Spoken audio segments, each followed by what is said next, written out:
the reaction you guys gave me, remember?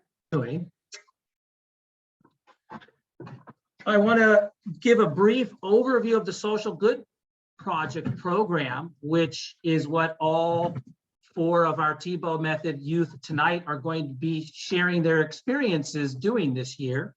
And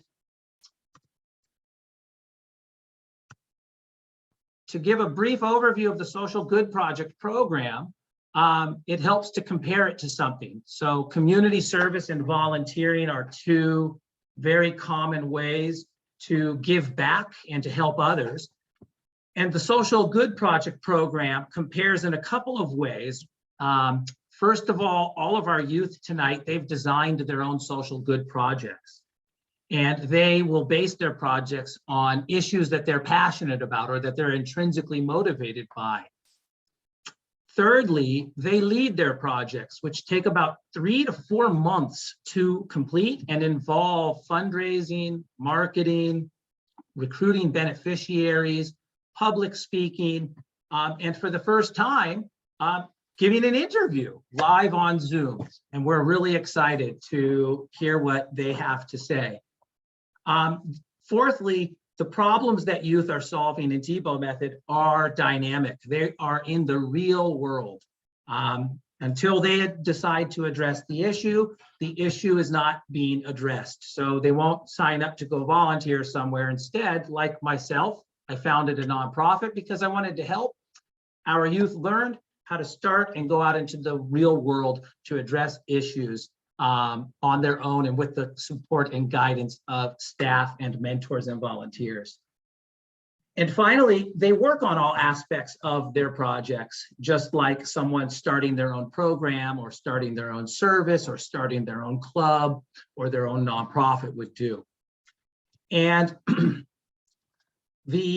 one of the main purposes of the Social Good Project program is to empower youth to expand their circle of concern over the 4 projects they do while in our program, so that by the end of their 4th project, they have internalized how to help not just themselves and their family and their community, but they have a lifelong skill and a lifelong attitude to want to help people in society. And I hope you will hear a little bit about their circle of concern tonight.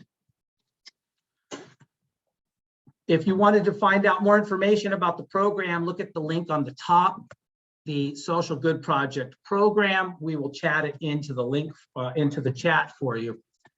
I just wanted to show you also on our website, Social Good Project fundraisers. All Tebow Method youth have to fundraise based on whatever their social good project is. And tonight you'll hear from Leo there, who is doing a digital literacy class. And Leo has a page that you can get to by clicking on the link. And this is his fundraising page. He's going to start fundraising, well, effectively now.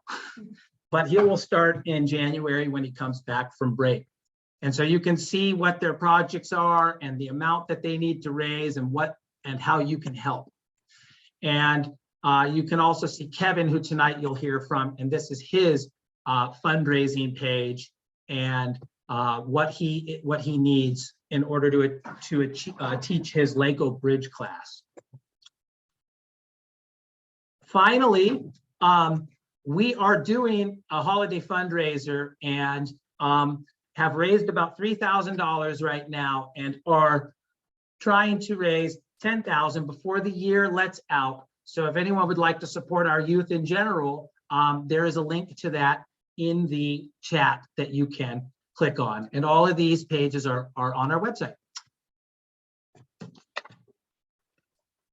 So with that, I am going to begin to get us into meeting our Tebow Method youth. Tonight, you're going to meet Citlali Arroyo. There she is. And she has helped nearly 500 people this year. You're also going to meet Kevin Mendoza. Kevin, you want to give us a wave? and he's helped 50 people this year. You're also going to hear from Dana Chulin, and she's helped 100 people this year.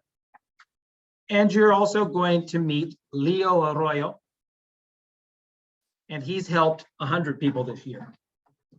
Collectively, these 4 TPO method youth have helped more than 700 people since February of 2021 this year, when we started the Social Good Project program. And I am really excited to get started. So let's hear from our youth. Sitlale, this question's to all 4 of you. Sitlale, we'll start with you. Can you tell us your name and what grade you're in? And tell us about the social good projects that you did this year.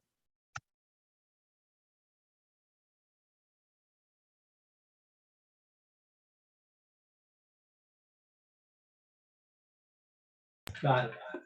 Okay, hello, my name is Salal Urayo.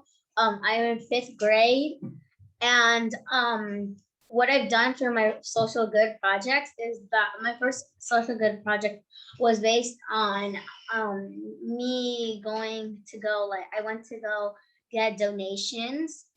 I went to go ask for donations, and then I went to go take them out to homeless people here in East Palo Alto. And then in my second project, that's what I did, except instead of me doing it by myself, I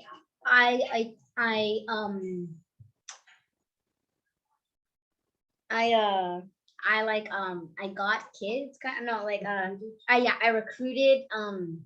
I recruited 6 kids, and I taught them about how to, we went to PATH, and then we were learning about how to cooperate and how to understand and how to talk to the homeless when we're at the encampment. And then after that, we went to the encampment and went to go give out hygiene supplies and other food and food stuff. And can you tell me, Sitlale, something that you learned this year from doing your social good projects?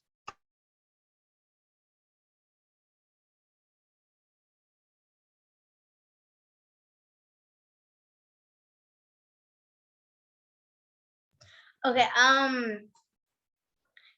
so what I learned about my projects is that I've learned to always be patient with others, and to always help, well,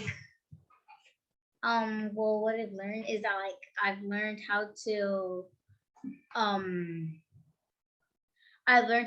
cooperate with others, and how to understand them in a respect, and how to talk to others in a respectful way where they won't be offended. And I've learned that that we should always have some adults around us if we're going to an encampment, just to be safe and stuff like that. Thank you, Sitlale. Kevin, the same question for you. Can you tell us your name, what grade you're in, and what you did for your social good projects this year? Hi, my name is Kevin Mendoza, and I'm in 8th grade, and my first social good project. I can't hear you, Kevin. My first social good project You can't? was. Oh, Wait, can you hear me now?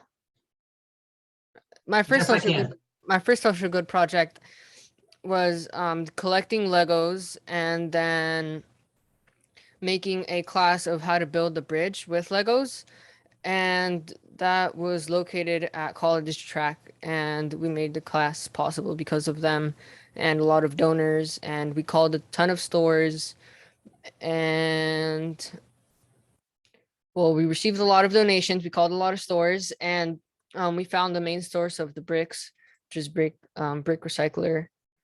And my second project is to turn that class into a program, since I found that there was a skill gap in between what they were able to do and what they weren't able to do. And that skill gap, I hope, will be filled in the first 3 weeks of my program. Thank you, Kevin. And what's one thing that you've learned this year from your social good projects? I think the most important thing that I've learned this year was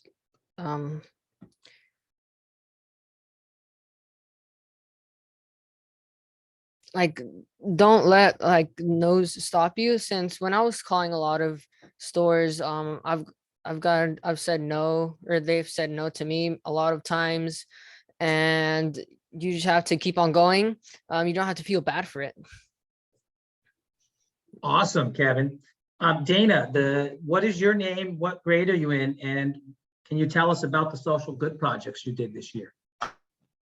My name is Dana, and I am in 5th grade, and I've done 2 projects, which was cleaning up parks and an art class. Awesome. And what's something that you learned this year, Dana, from your social good projects?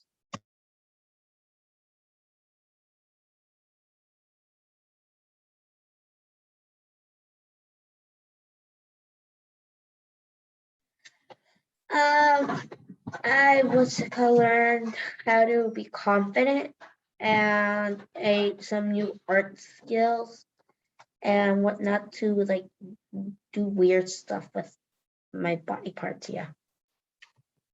Like twirl your hair when you're publicly speaking, right? Yeah, that's great. That's great that you realized something so subtle.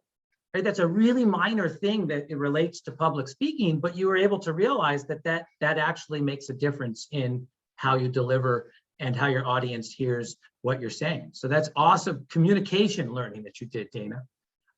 And to Leo, can you tell us your name, what grade are you in, and tell us about the social good projects that you did this year?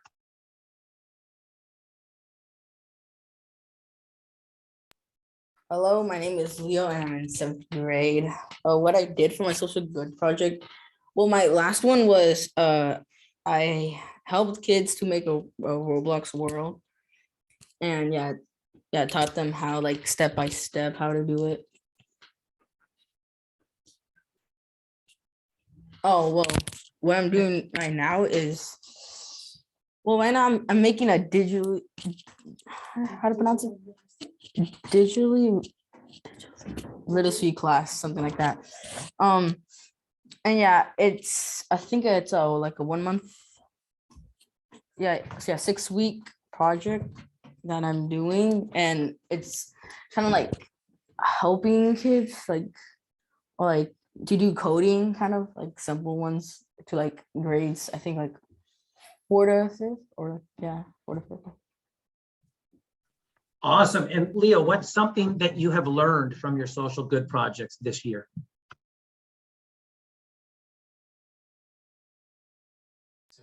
One thing I learned,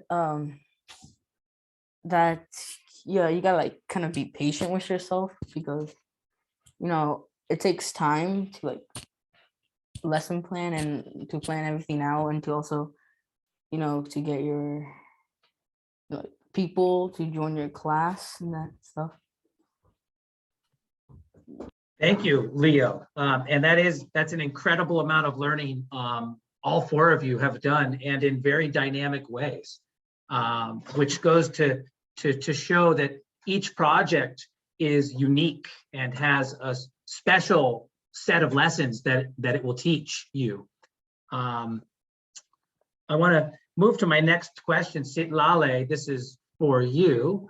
And the question for you, Sitlale, is why are you passionate about helping the homeless? Well, why I'm passionate is because I've always really liked helping other people, and that's what I really think like this whole like kind of like a system, or whole like the whole program is about. And like it always just like makes me feel happy that because like because I'm helping somebody, and also I just like want to make them, I want the homeless to know, I want the homeless to like, I want them to make them feel like they're like loved and they're cared about, and there's people out there that really are trying to help them. Yeah. Thank you, Sitlale. Kevin, can you tell us why are you passionate about helping kids learn engineering? So I'm passionate about helping kids learn engineering because I've always loved engineering. I've always looked at Legos, and through the class, I've seen a lot of kids that shared those same, not abilities, the same passions that I have, and I always want them to pursue their passion, no matter what it is. And in this class, or the class that I've made, a lot of kids want to be an engineer or an architect. So I want to help them pursue their dreams.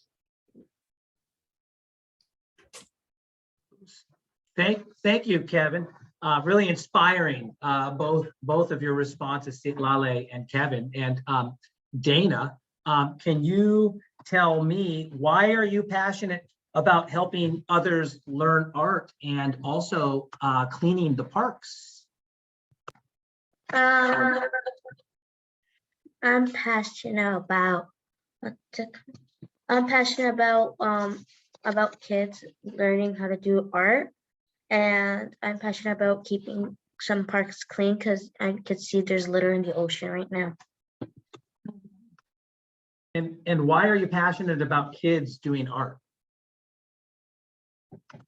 Sorry, go ahead. I'm passionate about kids doing art because it makes me happy to see them like actually seeing that they're confident instead of them just telling themselves that they're bad at doing art. Beautiful.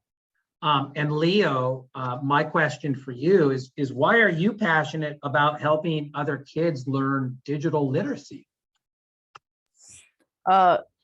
I'm passionate about it. It's because I like to teach kids what I learned, and like, you know, yeah, it's kind of fun teaching them of like, you know, what I like to learn.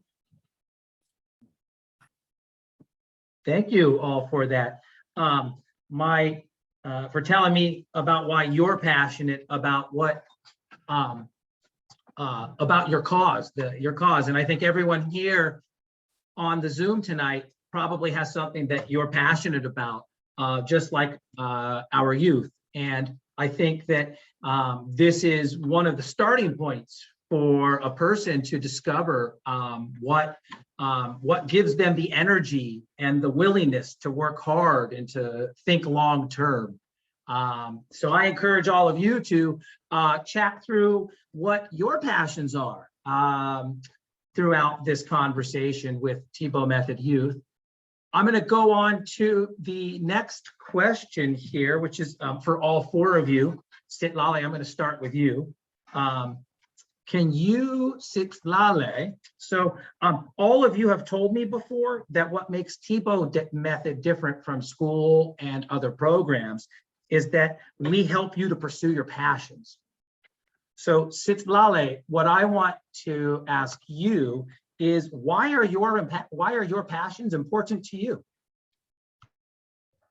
Why I think my passions are, why my passions are important to me is because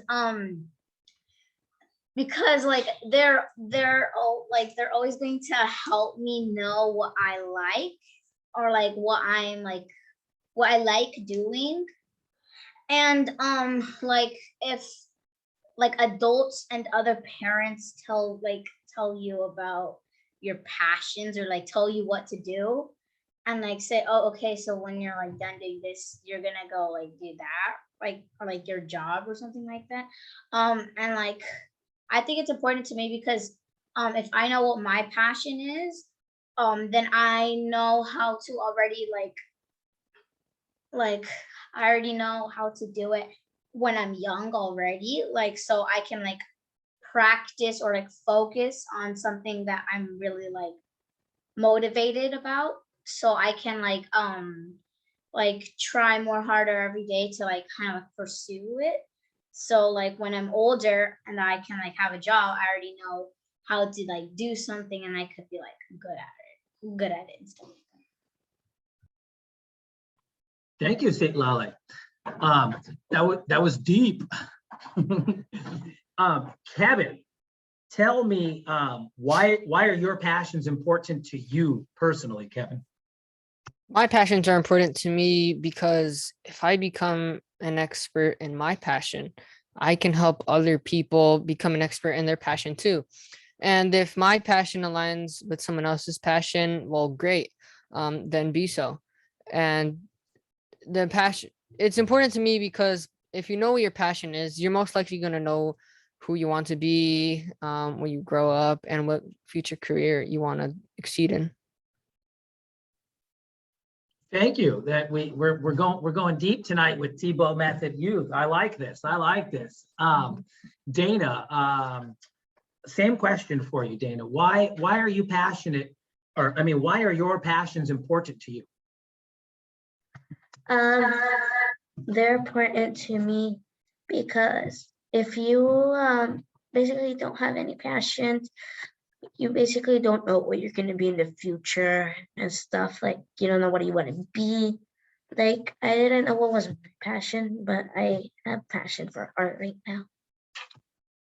And actually, just because that's not in my questions tonight, what is the current social good project that you have decided to do? Yeah. Oh, hold on. Yep, sorry. Go for it. The project that I'm doing right now is a investigation crime scene. And why did you choose to create a class to teach other youth how to investigate a crime scene? Because I had played this game that involves with crime scenes, and I play it a lot, and I always wanted to discover how to do one in real life. That is awesome that you get to turn curiosities and interests that you have in your personal life into an opportunity to learn about it in the real world, Dana. Thanks for sharing that. And Leo, my same question is for you. Why are your passions important to you? They're important to me because, they're like what I like to do in the future, or, the passions are like what I like to do basically. And, yeah, I guess it could I guess it can like help me choose what I want to be or want to do in the future.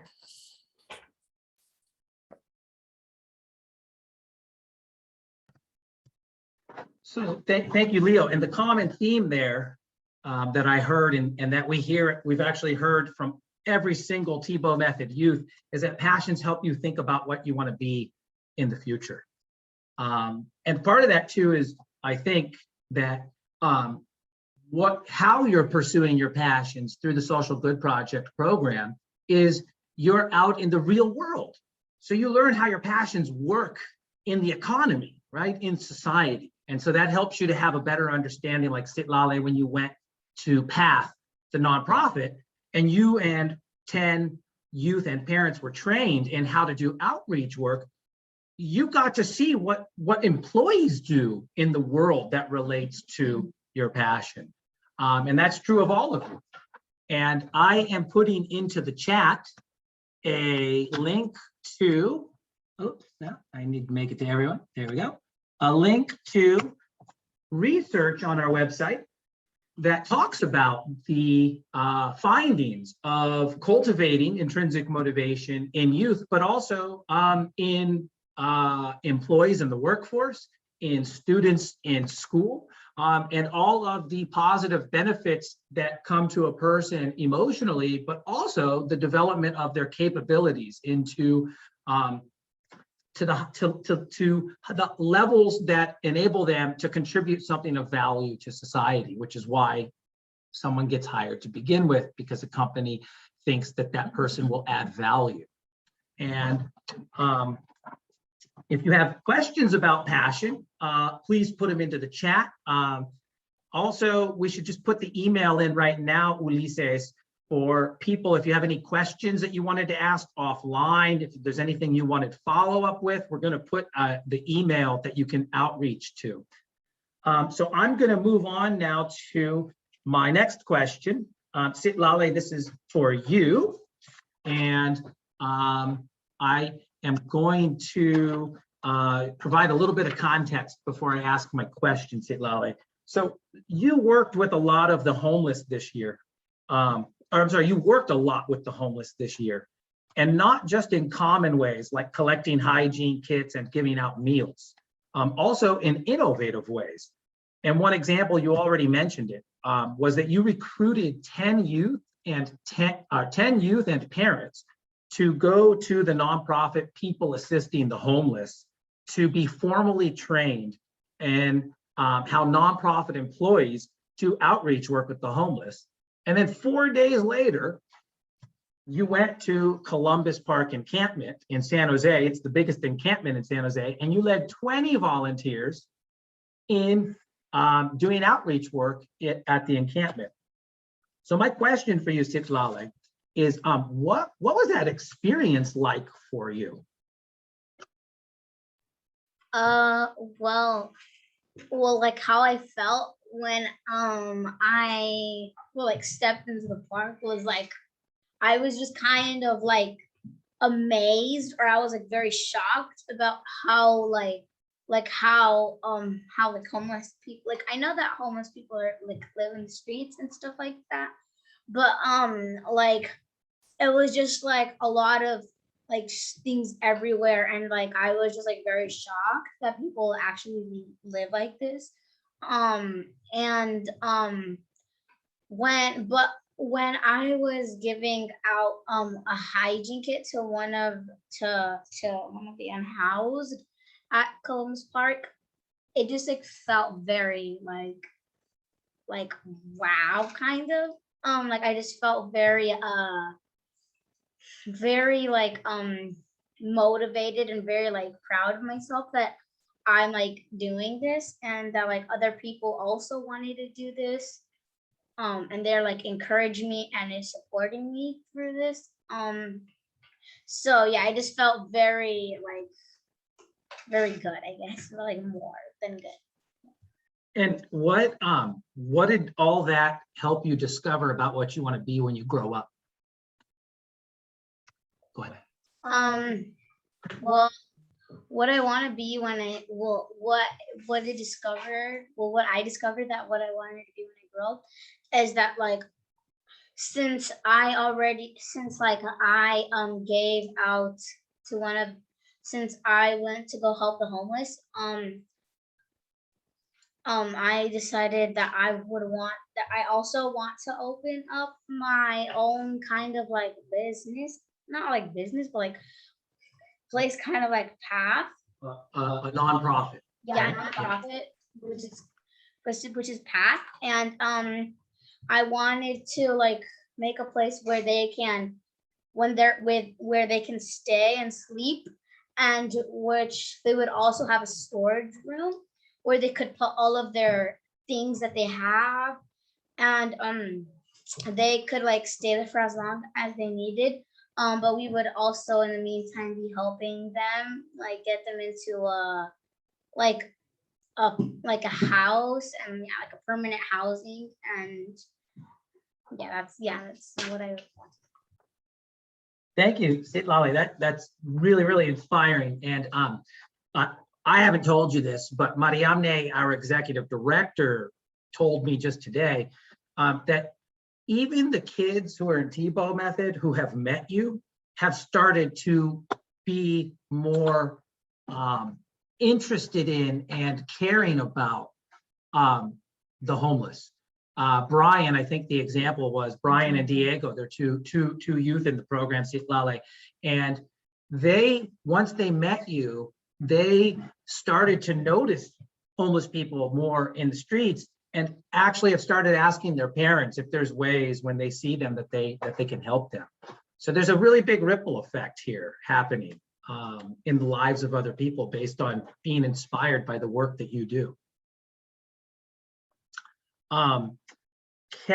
Kevin, I'm going to move to you next. Again, I'm going to set this up a little bit here.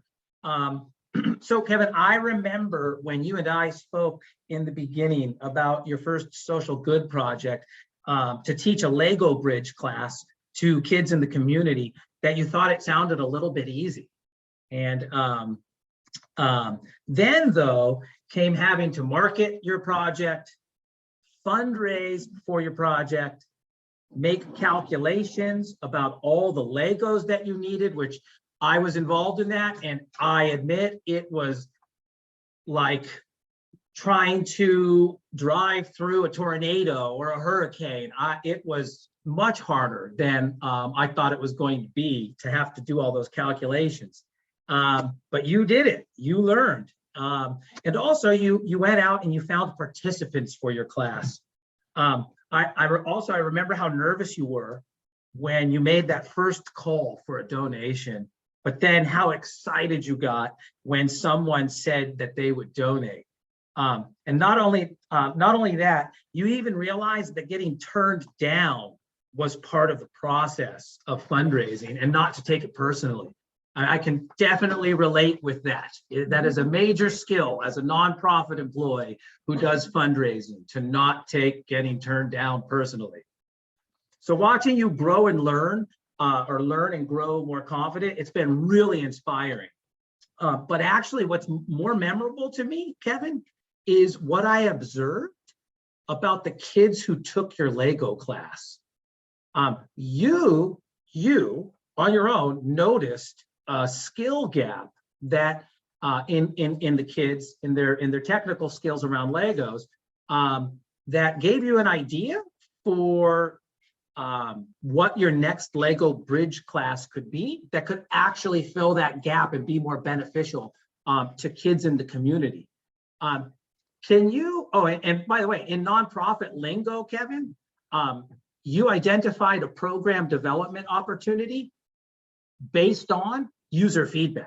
This is one of the best ways to improve a nonprofit, is to see what your users do, see what they need, and make changes that are valuable to them. So that is just outstanding to me that you saw that and decided to design another class to address that need. Can you tell us about the gap that you noticed in the kids and how it influenced you designing your next class?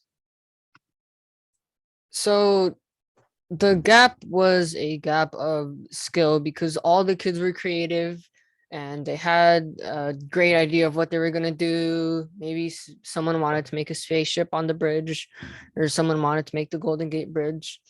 And they all had a clear idea in their minds of what they wanted to do. And you really had to put yourself in their shoes to understand what they want to do and how they want to make the bridge, and help them in the sense, because they haven't had the opportunity to learn the skill of how to put the Legos together. Legos are very expensive and hard to get money wise, and that skill gap has influenced my decision on how to make the 6-week program. And that 6-week program, half of it is going to be based on just teaching them that skill, that gap, filling in that gap of skill. And because they're all creative in one way or another, they're all creative, but some of them just don't have the skill. And I hope that my program, after they go through my program, they will achieve that skill and they will come out with a bridge that they're proud of. That is so impressive to hear, Kevin. That's part of the process of our social good project. They're meant to scaffold. They're meant to get, as one of our other youth, Jeffrin said, they get bigger every time.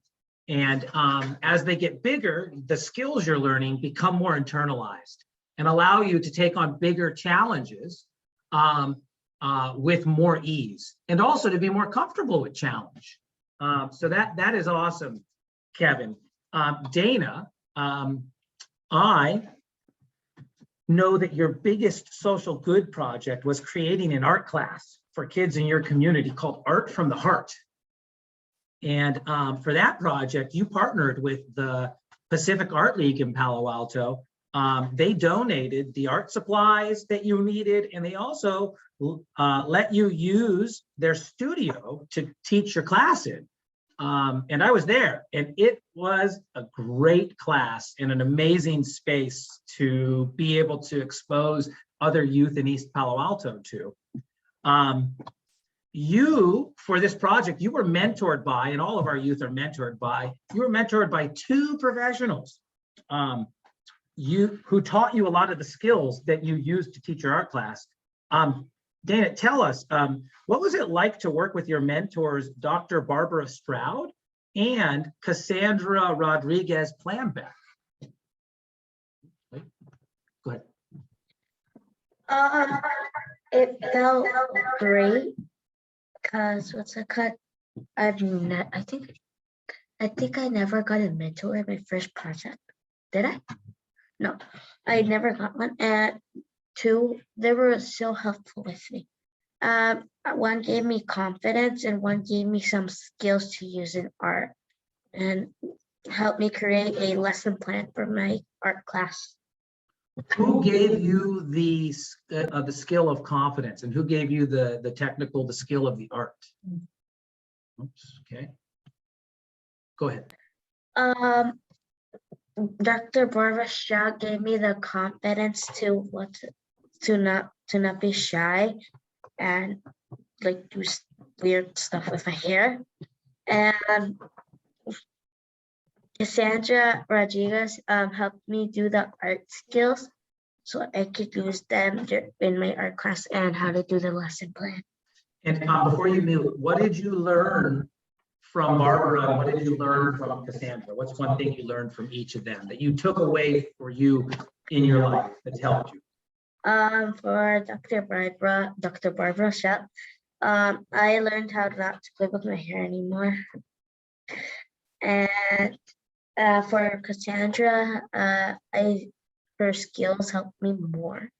And I'm gonna use her lesson plan again to do for my next project. Yeah, and that's huge. You learned how to make a lesson plan for your art class, and it was a pretty detailed lesson plan. The last part on that is what was that like, Dana? Learning how to make a lesson plan. Go ahead. Go ahead. It felt great making a lesson plan. What did you do? Like, what was your lesson plan? Can you tell us like what you made? I made a Q-tip acrylic tree painting, and the lesson plan actually it helped me. Do the stuff that I need to do, like what we need to do in schedule. So what did the lesson plan include? It included when kids have a question and to take their time if they need more time. And it had an agenda, huh? Like what order to do things in. Yeah. Yeah, that's awesome. And my next question is to Leo. But before I ask Leo, I just want to point out that all TPO Method youth partner with a mentor who is a professional in that area that relates to the Social Good Project. We do this because who better else to ask for guidance and technical support in teaching an art class or doing outreach with the homeless or teaching a Lego bridge class, or in Leo's case, teaching kids how to code. Who better to ask for help than people who have expertise in those areas?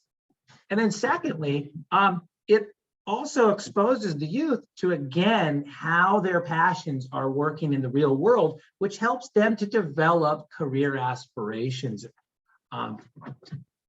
So with that, Leo, what I would like to ask you is, when you started doing social good projects, I can remember you were pretty shy and you got frustrated at the younger kids pretty quick. Not anymore though.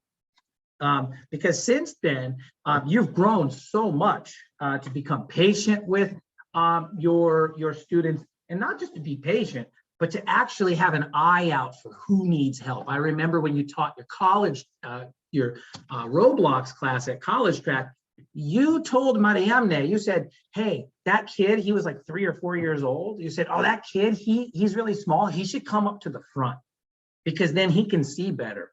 And that was all you, man. You came up with that observation on your own. So you have grown by leaps and bounds since you started teaching digital literacy.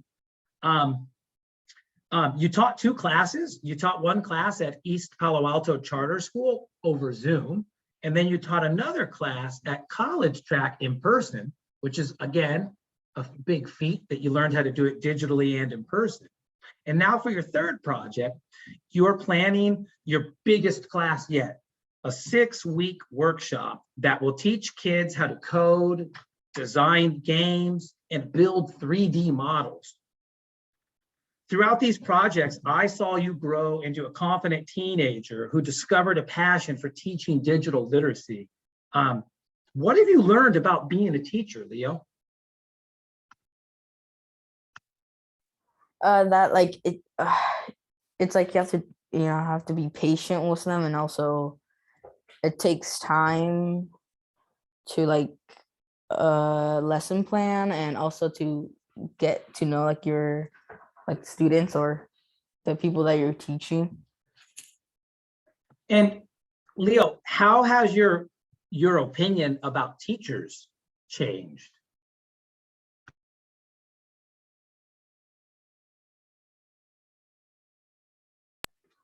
Um, I guess like I can now understand them more, that like it does, take time to, get to like know your students and how they like act, and also how you have to like do everything like lesson plan and also teach them.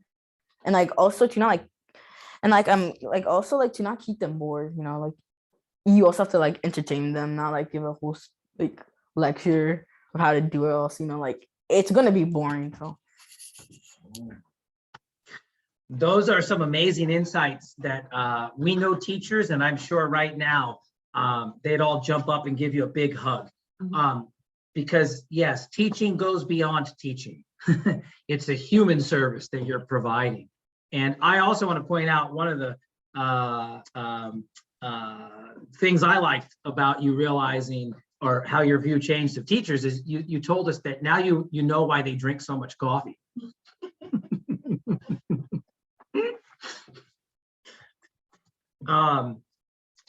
And I want to point out that youth doing their social good projects are developing domain specific skills and domain general skills. So for like Kevin and Leo and Dana, they have learned teaching, right? Which is a domain specific skill. And it's different from what Sitlale has learned. Sitlale didn't tell us about a lot of the fundraising she did, but she had to go to businesses, churches, ask people for money. She had to receive all the hygiene kits. She had to assemble 400 kits. She was like lost in a sea of hygiene products at one point. And then she received her first grant, right? And this was a different experience, a different domain specific skill that Sitlale was learning. And so all the learners, they learn different specialized skills, but then there's also the domain general skills. Everyone learns how to market, everyone learns how to fundraise, everybody learns how to recruit their beneficiaries, everybody learns how to interview a mentor.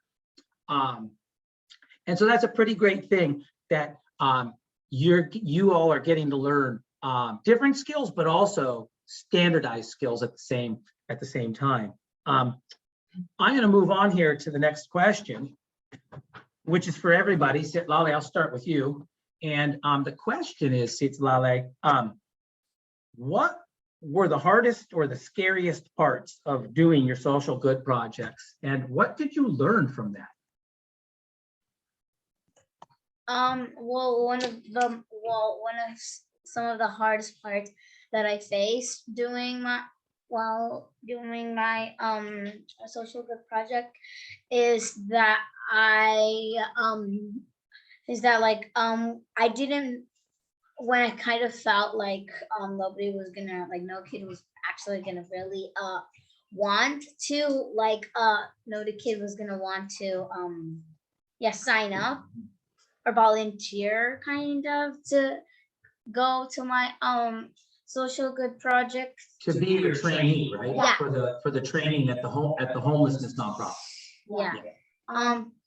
So yeah, that was kind of when I felt like stuck, and also like a time when I felt scared kind of was when I went to like the encampment, and like there was like sketchy people and stuff, and like there was like yeah, there was just sketchy people and stuff like that, and it was kind of like scary, but how I faced it was that like there was just like people, there was just adults around me, so I knew that I was going to be okay, because there was like adults around me that know what to do, and there was also professionals, my mentors were there, so they know how to handle it. And before you mute, what did you learn from being scared to ask people to sign up for your training, but then ultimately succeeding in signing up youth for your training? What did you learn from that? Well, I learned that that I should always focus up on the positive, not on the negative, and always like not push myself so hard to like take like breaks and step by step, so like don't want like not things like happen overnight, like it takes time and patience, so Thank you, Sitlala. Yeah, you just told us you learned how to develop persistence or perseverance in pursuing a long-term goal, and that you need to stick with it in order for it to pay off, but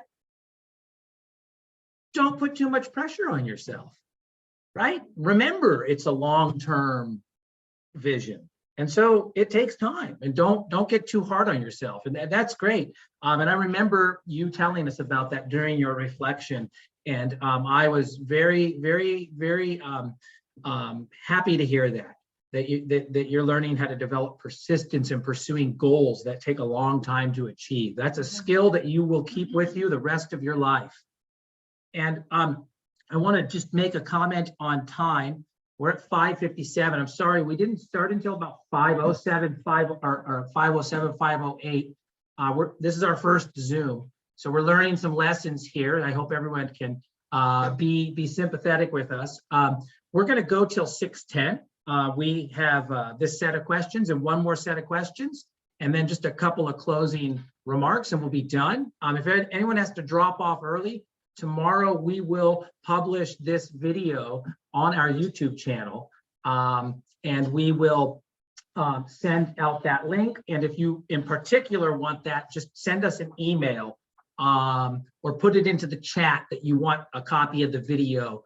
And as long as we have your email, we will go ahead and send it directly to you. So, Kevin, can you tell me what was the hardest part or the scariest part of doing your social good projects this year?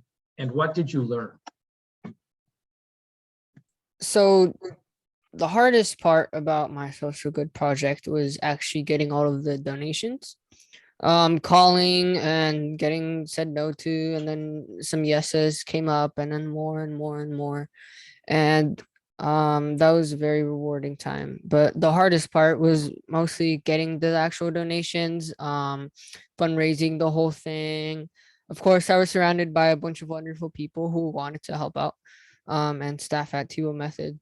So the process was a lot easier because of that. It was hard nonetheless, though. And not hard, but something very time consuming was like splitting up all the Legos. We split them up in 3 piles, and that took hours of work. We wanted to split them up into very specific piles, but then we said no, it's not gonna work. So we split them up into 3 piles, and that was the most time consuming part of the whole project or class. And then maybe the scariest part was like I said, calling stores and then going up to kids because I was scared I was gonna offend them, saying, hey, your bridge could use this, or maybe your bridge could put a support here. Um and actually having letting go of that social anxiety after COVID was really it was satisfying. That's awesome, Kevin. And yeah, you know, you find out when you want to help people, you find out that people are pretty great. We've seen that with all of our youth. Dana, you had said it about the kids and teaching, and you weren't sure if they were going to be mean to you, but they were nice, and they were so happy that you wanted to help. People are very, very good-natured and want to help. Otherwise, how does society make progress? Right? How do we move forward? How do we develop things? How do we improve over time? People have to work together. Of course, there's going to be fights in the process. It happens in every family. It happens in every country. It happens all over the planet. But on the whole, things move forward because people cooperate and people know that if we don't work together, we can't make things better for ourselves. Dana, can you tell us what was the hardest or the scariest part of doing your social good project and what you learned? The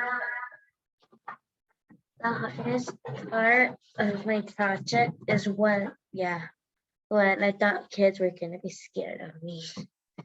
Because I know kids, I see kids look at me sometimes and they feel like I'm like a dangerous person. It happens to me. And yeah, what did you learn from that? I learned if you talk to them or something, they will be kind to you. And they won't, be like mean to you or stuff like that. Won't give you looks. They just are curious, like if you're mean or nice. Amazing, sociological insight there. Right, we look at each other a lot, right? Like, who is that? But that doesn't mean that just means we're not sure. And you've got to see how people will react when you don't know them. And you go up to them and you offer help. And usually the reaction is positive. Leo, the question to you is the same here. What was the hardest or the scariest part about your social good project, and what did you learn from that? I think the hardest is that to gather like the people that wanted to join my project, which was hard because you have to interest them to join, because it has to be interesting. And a hard thing is also that that probably all the lesson planning and where to get all your materials. And what did you learn from what you had said is getting them to listen was marketing, right? And you had to make your flyers. I remember your Roblox flyers, right? You got to get them to listen, right? You got to market at them. So that's great. What did you learn from learning how to market and from learning how to lesson plan? Oh, sorry. Go for it. What I learned was I think it just takes time as well, and also more yeah, well, also how to intrigue them to join. Your flyers, you have to put everything, and also links to join, I guess. Great. And we are on to our last question. And I want to point out, just for the record, Leo, Sitlala, Kevin, and Dana, I'm very proud of you for being able to sit here and concentrate and focus and be engaged. It feels like I'm interviewing a panel of college students or professionals, not elementary and middle school students. So you guys are high five to you for your devotion here. And we're moving into the, there it is. Give it to me. There it is. And we're moving here into the final question. Which is, and this is for all of you. So all of you have grown up here in East Palo Alto, and all of you have used your personal experiences living here to help others. You are community leaders, because community leaders go into the real world, and like Sitlale, like you said, they help others who they have never met. Most kids in East Palo Alto, though, haven't helped anyone outside of their family. So I have a question to all of you as community leaders in East Palo Alto. Why should more kids in the community learn to help others? Sitlale. Wait. Go ahead. Well, why I think other kids should be, why I think other kids should learn how to help others is because if they already have some if they already have some experience with teaching and cooperating with mentors and with kids that you help, you will it depends on what you would want to be. But if you would want to be a teacher or something, you already have some experience about teaching you already have some experience about cooperating with the kids, and it just helps you in your future job because then you're going to know how to have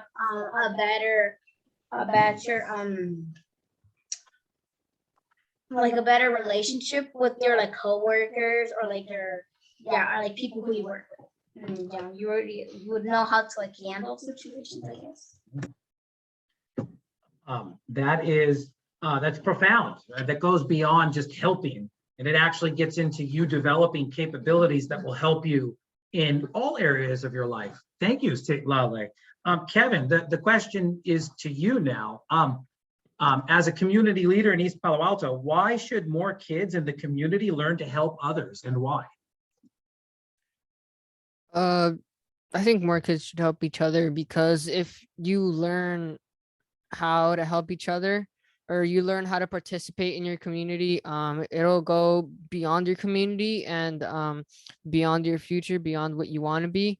It's going to go to other people, and people or kids, parents or kids or teenagers, they see that and they unconsciously they say, well, hey, why can't I do that? Why can't I help people?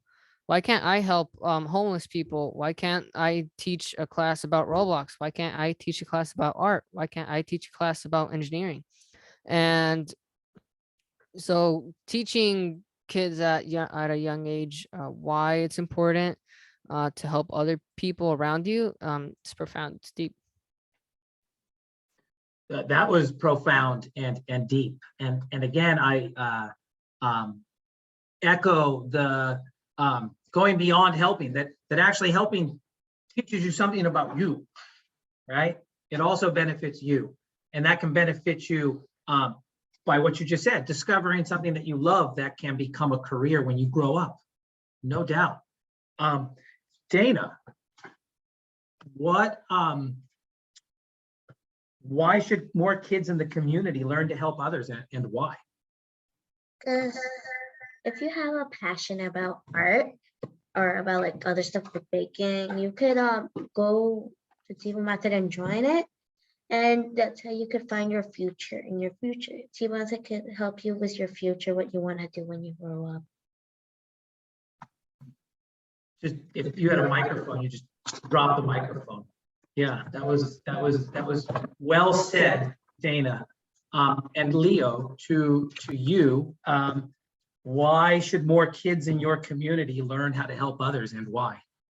Because I think if everyone learned how to help each other, then I think the world would be well, like good, and everyone could like, yeah, help each other on like the problems we have, and yeah. And that, Leo, goes back to the circle of concern.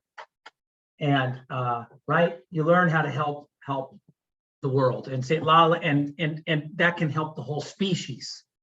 And I couldn't agree with you all more. And that actually does bring us to the conclusion here of the TM Youth Reflections for 2021. We decided we we're going to do this last week, and so we had to hustle to get this up and out. And we will be back next year to continue doing these talks. Our next talk is actually going to be a parent panel. We've been interviewing parents about their experience in the program this year. And we just, here at Tebow Method, our jaws just constantly, we're having to pick them up off the ground. So we decided we need to bring some parents on, because we got to hear what these parents who are right there in the background, backstage, helping produce these projects that the youth are working on. There's Irma right there. There you go. Yeah.